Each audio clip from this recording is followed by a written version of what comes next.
Good afternoon. Cabinet met today and discussed the horrific homicide that occurred last week in Sandringham. I've spoken already about the profound sadness and anger at the loss of Janak Patel.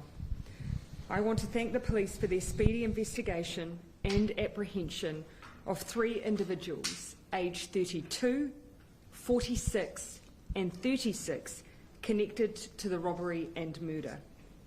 Given the matter is before the courts, I can't say much more at this time, other than to acknowledge how important it is that justice is done. But we also need to continue to do all we can to prevent crimes being committed against workers and shop owners.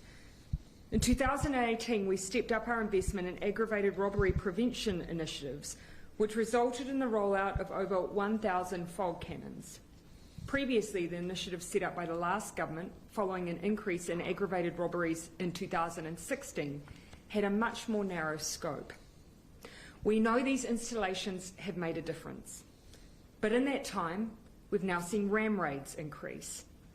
In May, we established a $6 million crime prevention fund managed by police to install bollards or other protection structures in front of businesses being targeted by ram raids.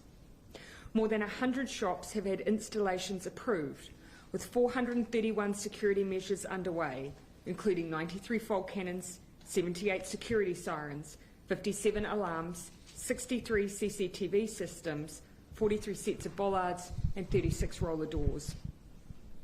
At the same time, we also see a concerted effort by police to bring the perpetrators of these crimes to justice, and that is having an impact. This year, there have been 517 ram raids. In response, there have been 360 prosecutions and 145 youth referrals. This will be part one of the reasons why, so far this month, we've seen a decrease in ram raids from the high point in August to 13 this month thus far. But over the last few weeks, Cabinet has been looking at how we can better support businesses and has signed off today an additional package to continue to tackle retail crime. This includes 1. A new $4 million fund to support local council crime prevention programs to be matched dollar for dollar with councils themselves. 2. Expanding the $6 million retail crime prevention fund to include aggravated robberies committed during the past 12 months. 3. A $4,000 subsidy for all small shops and dairies to install a fog cannon if they choose, not just those who have been the victim of a crime. We've been working with councils over the past month, including meeting with mayors to find out from them what will help prevent the kinds of crimes we've been seeing in their communities. As I've mentioned, today we're announcing we will match local councils dollar for dollar to fund these initiatives, which are likely to be focused on crime prevention through environmental design measures like street lighting and CCTV cameras. I've heard from local businesses about their desire to see an increase in these kinds of resources to reduce crime. Unfortunately, it's often taken huge time and expense. That's why we have been talking with councils about what more we can do to support these initiatives. We've been working alongside, in particular, Mayor Paula Southgate, who put this idea to us, and $1 million of the fund will go towards these kinds of measures in Hamilton. $2 million of the fund will match Auckland Council dollar for dollar, and $1 million will do the same across councils in the Bay of Plenty region. We have targeted those areas that have experienced a particular spike in retail crime. I expect councils will already be investing in these areas, and this fund will supplement those efforts. We will also expand the criteria for the Retail Crime Prevention Fund. This fund was designed to support ram-raided businesses, given the increases we saw in this area. But we also want to ensure we prioritise support for those businesses who have experienced an aggravated robbery in the past year. But we also don't want to wait for small businesses who feel vulnerable to have a crime committed before they can install what is one of the best preventative measures we have. That's why a subsidy of $4,000 will be available to small retailers who wish to install a fog cannon.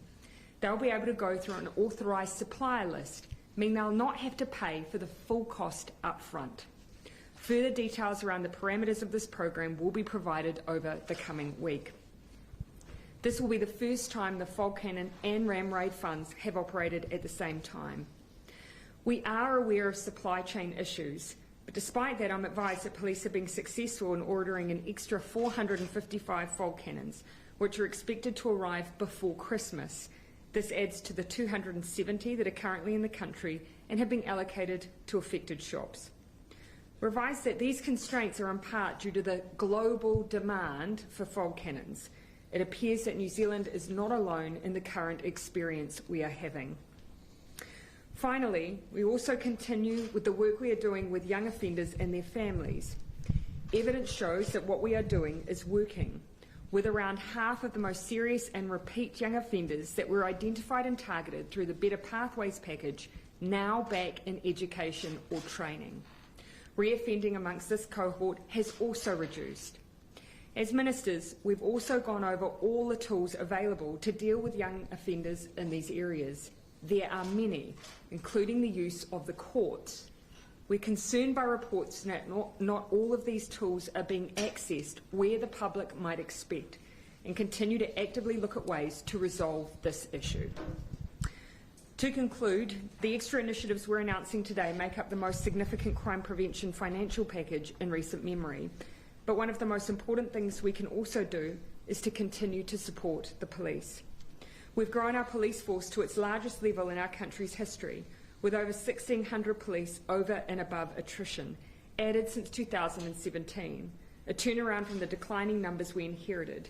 Every year since taking office, we've also increased the policing budget, including by a record 16% in the 2019-2020 year. This compares to 2 years of frozen budgets under National and other years that saw increases between just 1% and 2%. We must continue to ensure that any debate on crime is based on fact, evidence, investment and change. I am committed to that. Minister Hipkins and I are now happy to take your questions.